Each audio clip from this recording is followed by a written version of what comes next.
Assalamualaikum warahmatullahi wabarakatuh, Sobat Rini Channel Education. Semoga semakin hari semakin bersemangat untuk beredukasi. Seleksi kompetensi dasar atau SKD atau TKD baik untuk tes seleksi P3K ataupun CPNS itu terdiri dari 3, yaitu tes karakteristik pribadi, tes intelijensia umum, tes wawasan kebangsaan. Dalam tes karakteristik pribadi terdiri dari 20 aspek.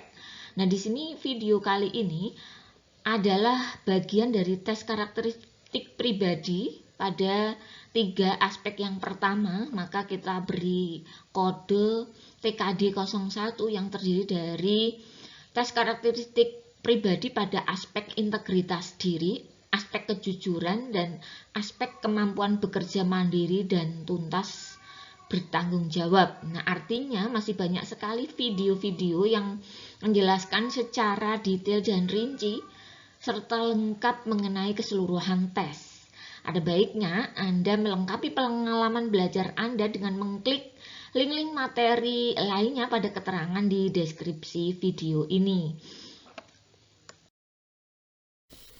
Tes karakteristik pribadi pada aspek integritas diri bertujuan untuk mengukur tingkat kebaikan atau ketulusan hati seseorang dalam kehidupan sehari-hari. Tes bagian ini dapat dijadikan acuan kesesuaian antara tingkah laku peserta terhadap perkataan dan perbuatan yang dilakukan. Biasanya kualitas kepribadian seseorang sebanding dengan integritas dirinya. Indikasinya adalah seseorang yang baik atau tulus maka memiliki keberanian untuk mengatakan kebenaran, dapat membedakan dengan pasti hal yang benar dan salah, berani memperjuangkan kebaikan dan kebenaran, tidak takut terhadap risiko apapun yang menimpa atas tindakan membela atau mempertahankan kebenaran, meskipun risiko yang ditanggung bisa saja mengancam kelangsungan karirnya. Tips untuk tes aspek integritas adalah: jadilah pribadi yang berintegritas, jujur, tegas, dan disiplin. Pahamilah bahwa semakin tinggi integritas yang Anda miliki, maka semua pihak akan segan dan hormat kepada Anda. Begitupun sebaliknya. Contoh soal untuk tes integritas adalah: saya mengetahui bahwa atasan saya di kantor melakukan rekayasa laporan keuangan untuk kepentingan pribadi. Sikap saya sebaiknya A. Hanya dalam hati saja saya tidak menyetujui hal tersebut. B. Wajar karena hal tersebut sering terjadi di kantor manapun. C. Tidak ingin terlibat dalam proses rekayasa tersebut dan sebisa mungkin mengingatkan bahwa hal itu tidak baik. D. Melaporkan atasan tersebut kepada pihak yang berwenang. E. Hal semacam itu memang sudah menjadi tradisi baik di lingkungan kerja manapun. Nah, pembahasan untuk soal tersebut, untuk jawaban A, hanya dalam hati saja saya tidak menyetujui hal tersebut, skornya adalah 3, karena diam adalah tindakan dalam tingkatan paling rendah. B, karena hal tersebut sering terjadi di kantor manapun, ini wajar. Skornya yang paling rendah yaitu skor 1, karena menganggap hal yang tidak baik menjadi sesuatu yang wajar itu semakin lama akan membuat Anda juga akan terdorong untuk melakukannya. C. Tidak ingin terlibat dalam proses rekayasa tersebut dan sebisa mungkin mengingatkan bahwa hal itu tidak baik. Skornya adalah 5, karena ini menunjukkan pribadi yang memiliki prinsip. Melaporkan atasan tersebut kepada pihak yang berwenang, ini skornya 4. Masih ada hal yang perlu dilengkapi sebelum melaporkan, yaitu adanya bukti. Kita melapor tidak memiliki bukti, maka risiko yang harus kita tanggung adalah kita terkena pasal pencemaran nama baik. Kemudian E, hal semacam itu memang sudah menjadi tradisi yang tidak baik di lingkungan kerja manapun. Skornya 2, mengetahui hal yang tidak baik, apalagi di banyak tempat merupakan tindakan permisif. Nah, yang paling tepat adalah yang skornya 5, yang menunjukkan pribadi yang memiliki prinsip, yaitu C. Kemudian soal yang kedua, Dalam suatu pengurusan administrasi atau surat izin di kantor tempat saya bekerja, ternyata banyak pegawai yang merupakan rekan kerja saya meminta uang tanda terima atas pengurusan tersebut. Hal ini bertolak belakang dengan peraturan kantor bahwa setiap pegawai dilarang memungut upah atas kepengurusan surat. Tindakan saya adalah ikut melakukan karena ternyata banyak rekan kerja yang melakukannya. Tidak terlintas di benak sedikit pun sehingga tidak ingin melakukannya sama sekali. C. Melakukannya hanya jika terpaksa membutuhkan uang tambahan untuk keperluan keluarga sebab gaji kantor memang kecil. D. Terkadang saja melakukan hal tersebut karena rasa solidaritas antar rekan kerja. E. Berusaha semampunya untuk tidak melakukannya, namun jika kesempatan ada tidak apa-apa. Pembahasan untuk soal tersebut adalah jawaban yang A, ikut melakukannya karena ternyata banyak rekan kerja yang melakukannya, skornya adalah 1 atau yang paling rendah karena ikut melakukan tindakan tersebut menandakan Anda bukan pribadi yang baik. Tidak terlintas di benak sedikit pun sehingga tidak ingin melakukannya sama sekali, skornya adalah 5, menunjukkan pribadi yang memiliki prinsip. C. Melakukannya hanya jika terpaksa membutuhkan uang tambahan untuk keperluan keluarga sebab gaji kantor memang kecil, skornya adalah 2, alasan gaji kecil tidak dapat dibenarkan. Uang tambahan yang Anda dapatkan harus berasal dari uang itu berarti uang yang Anda dapatkan berasal dari sumber yang tidak baik. D. Terkadang saja melakukan hal tersebut sebagai rasa solidaritas antar rekan kerja, skornya adalah 4. Terkadang berawal dari solidaritas, Anda bisa menyelami atas dasar apa rekan-rekan kerja melakukan hal itu. Barulah ambil cara agar bisa menyadarkan rekan-rekan agar meninggalkan hal yang tidak baik itu. Namun bukan berarti tindakan ini tanpa risiko jika Anda tidak mampu mengendalikan diri, karena ini bisa membuat Anda terjerumus. E. Berusaha semampunya untuk melakukannya, namun jika ada kesempatan tidak apa-apa, skornya adalah 3. Usaha agar tidak melakukan hal tersebut sudah baik, namun menguatkan hati agar tidak tergoda. Maka jawaban yang memiliki skor paling tinggi atau paling benar adalah yang B ya. Karena yang B ini menunjukkan pribadi Anda adalah pribadi yang memiliki prinsip. Tes berikutnya adalah aspek kejujuran. Ini digunakan untuk mengukur tingkat kejujuran sesuai norma agama yang dimaksud. Hal ini terindikasi dari ketulusan hati Anda dalam perbuatan, selalu berkata benar, tidak melakukan kecurangan baik itu besar maupun yang kecil. Contoh kecurangan kecil seperti mencurangi waktu kerja dan mencurangi penggunaan fasilitas kantor. Sementara contoh kecurangan-kecurangan besar seperti korupsi, suap menyuap, rekayasa kasus, menjual aset negara, markup nilai proyek, pemufakatan jahat dan lain-lain. Tipsnya untuk aspek kejujuran adalah ikuti gerakan pemerintah ya. Berani jujur itu hebat. Biasakan berbuat jujur karena hidup Anda akan lebih tenang. Pahamilah jika Anda mulai tergoda melakukan kecurangan-kecurangan kecil, seringkali karena terbiasa maka muncul dorongan melakukan kecurangan-kecurangan yang besar. Kejujuran sangatlah penting karena setiap tindakan pasti akan diminta pertanggungjawaban, baik di dunia maupun di akhirat ya. Contoh soal yang pertama, hampir setiap hari sebagian besar rekan kerja di kantor pulang lebih awal dari jam kerja yang seharusnya. Melihat hal tersebut, tindakan saya adalah saya melakukan demi masih dianggap pertemanan. B. Sudah menjadi hal yang biasa karena terjadi hampir setiap hari dan banyak yang melakukannya sehingga mestinya bisa dimaklumi. C. Banyak yang melakukannya sehingga tidak apa-apa jika saya juga melakukannya. D. Saya akan tetap mengikuti aturan yang berlaku sehingga pulang sesuai jam kerja. E. Saya tidak akan melakukannya agar dinilai sebagai pegawai yang paling rajin. Pembahasan untuk soal tersebut adalah yang A, ini skornya 3 karena misalnya saya melakukannya demi masih dianggap pertemanan, berarti terkadang berawal dari solidaritas. Anda bisa menyelami atas dasar apa rekan melakukan hal itu baru bisa mengambil tindakan. Ya, tetapi hal ini juga bisa membuat Anda terjerumus apabila Anda tidak mampu mengendalikan diri. Skornya adalah 3. Kemudian yang B sudah menjadi hal yang biasa karena terjadi hampir setiap hari dan banyak yang melakukannya sehingga mestinya bisa dimaklumi. Ini adalah skor yang terendah. Menganggap hal yang tidak baik menjadi suatu hal yang wajar, ini adalah pribadi yang paling ini ya, tidak baik ya. Kemudian banyak yang melakukan sehingga tidak apa-apa jika saya juga melakukannya. Ini skornya 2. Banyak yang melakukan terkadang bukan menjadi alasan yang baik kita mengikuti tindakan mayoritas tersebut. Mestinya setiap tindakan dipertimbangkan baik buruknya, bukan dari banyak dan sedikitnya pelakunya. Jawaban D, saya akan tetap mengikuti aturan yang berlaku sehingga pulang sesuai jam kerja. Ini skor paling tinggi. Pegawai yang baik akan selalu menjalankan aturan yang berlaku di tempatnya bekerja. E, saya tidak akan melakukannya agar dinilai sebagai pegawai yang paling rajin. Skornya 4. Menjadi pegawai yang baik memang harus ya. Namun hindari mengharapkan pamrih.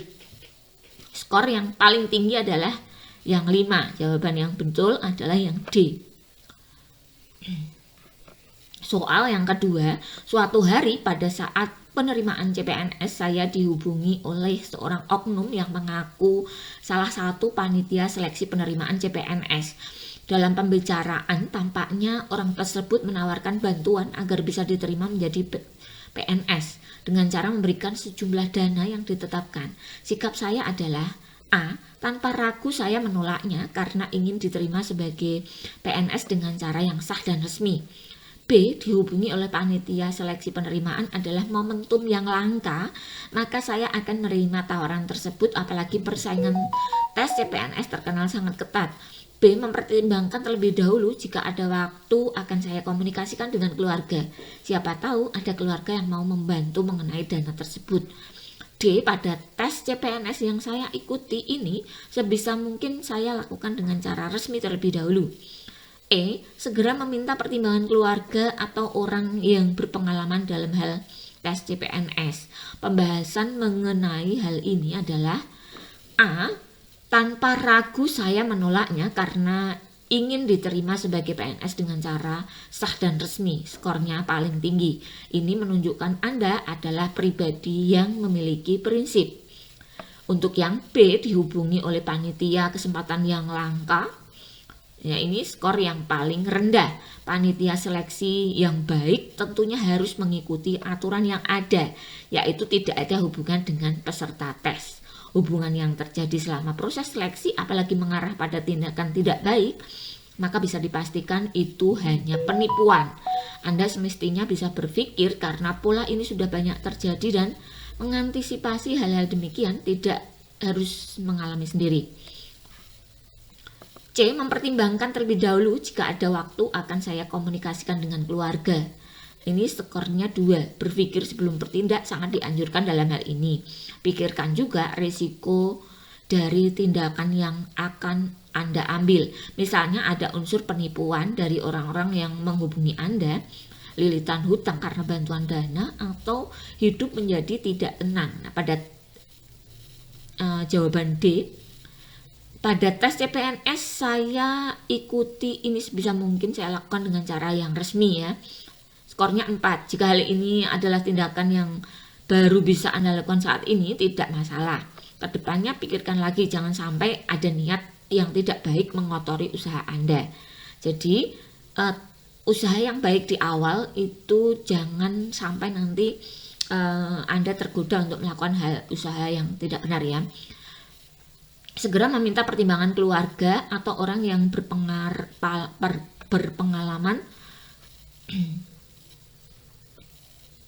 Nah ini ya, skornya 3. Apabila tidak bisa memikirkan penyelesaian suatu masalah secara sendiri, maka ada baiknya meminta pertimbangan dari orang lain. Ini skornya 3. Maka jawaban yang benar adalah yang A. Tanpa ragu saya menolaknya karena ingin diterima sebagai PNS dengan cara yang sah dan resmi. Skornya adalah 5. Nah ini demikian tes untuk kejujuran. Selanjutnya adalah kemampuan bekerja mandiri sampai tuntas merupakan bentuk tanggung jawab. Oleh karena itu di tes TKP, CPNS juga diuji aspek tanggung jawab dengan tujuan mengukur tingkat kedewasaan seseorang dalam mempertanggungjawabkan apa yang telah dilakukannya.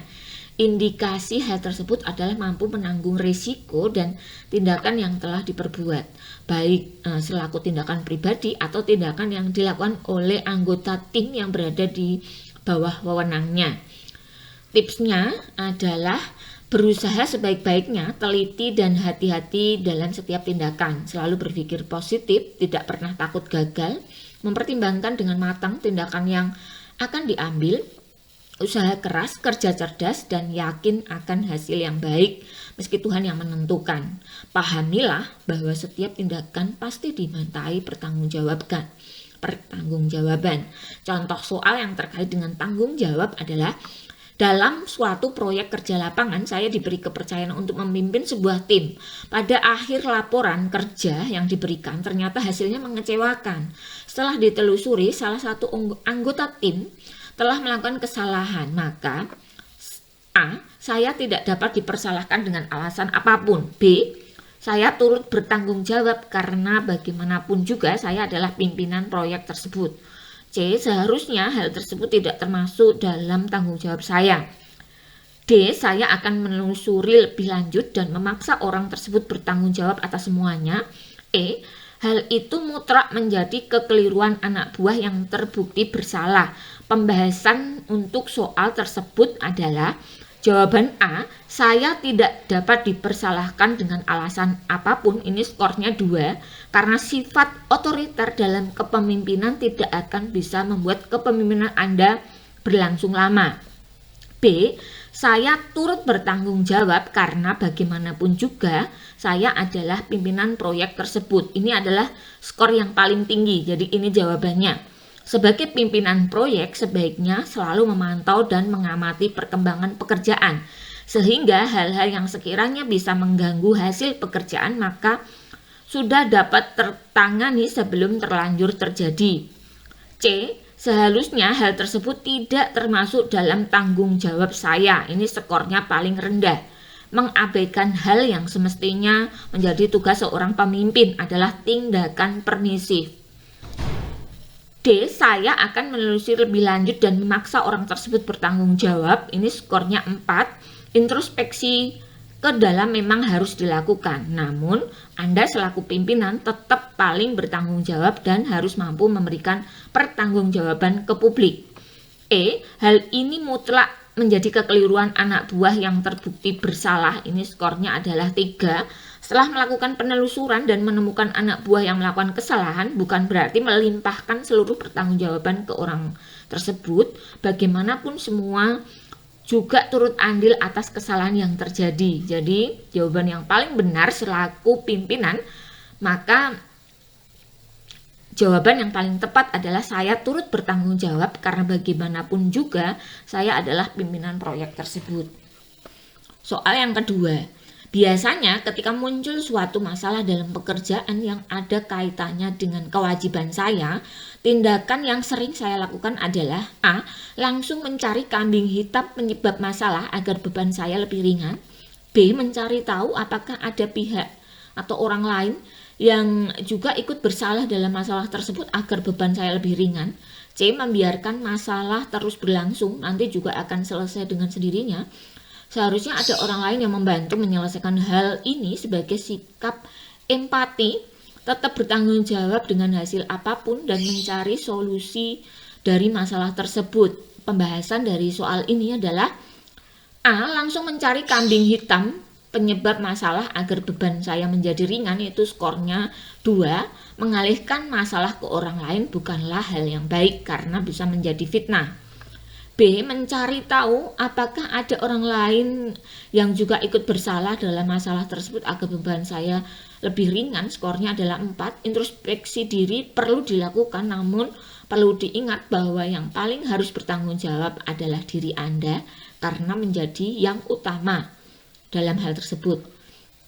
C. Membiarkan masalah terus berlangsung, nanti juga akan selesai dengan sendirinya, itu skor paling rendah karena hal ini merupakan tindakan yang mengabaikan. Apabila hal ini terus Anda lakukan, maka tidak akan terjadi perubahan dalam diri Anda maupun lingkungan. D. Seharusnya ada orang lain yang membantu menyelesaikan hal ini sebagai sikap empati. Skornya adalah 3. Anda tidak bisa mengharapkan orang lain selalu berempati dengan Anda. Masing-masing orang pastinya memiliki kesibukan sendiri sehingga mesti melihat situasi dan kondisi sebelumnya. Karena apabila tidak mengetahui situasi dan kondisi, bisa saja menjadi fitnah. Kemudian, tetap bertanggung jawab dengan hasil apapun dan mencari solusi dari masalah tersebut memiliki skor yang paling tinggi, karena ini menunjukkan bahwa Anda betul paham atas aturan permainan ya sebagai pimpinan.